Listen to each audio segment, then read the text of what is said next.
Joe, there are obviously a lot of eyes on the battleground state of Florida, and there are already issues here. The state website where people register to vote crashed last night, prompting big problems and now a federal investigation. And just within the last couple of hours, we are learning about issues in Ohio where officials say the wrong ballots were sent to people.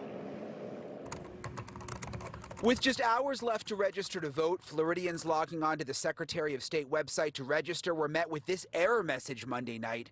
The website crashed. They're investigating some of the issues of kind of what led to it, but it was an inordinate amount of traffic. Federal and state law enforcement agencies are investigating, but the Florida Secretary of State says as of Tuesday night, they have not identified any evidence of interference or malicious activity impacting the site. Because of the website problems, Republican Florida Governor Ron DeSantis extended the deadline to register to vote by 24 hours and kept DMVs and election offices open late so Floridians could turn in their registration documents in person. Still, some Democrats say it's not enough. People are going to be disenfranchised, a responsibility to do everything possible to make sure that the site didn't go down.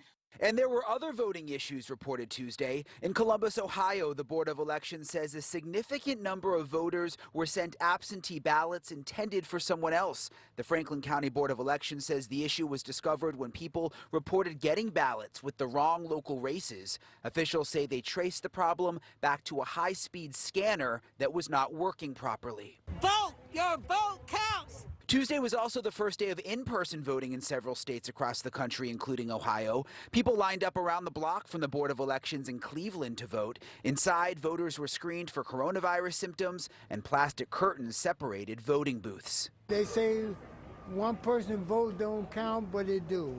We're really happy to see all the passion and the people willing to come out. There were also long lines for early voting in Indianapolis, Indiana. Some voters waited 3 hours to get inside. I'd be here until 5 or 6 o'clock at night if I had to be.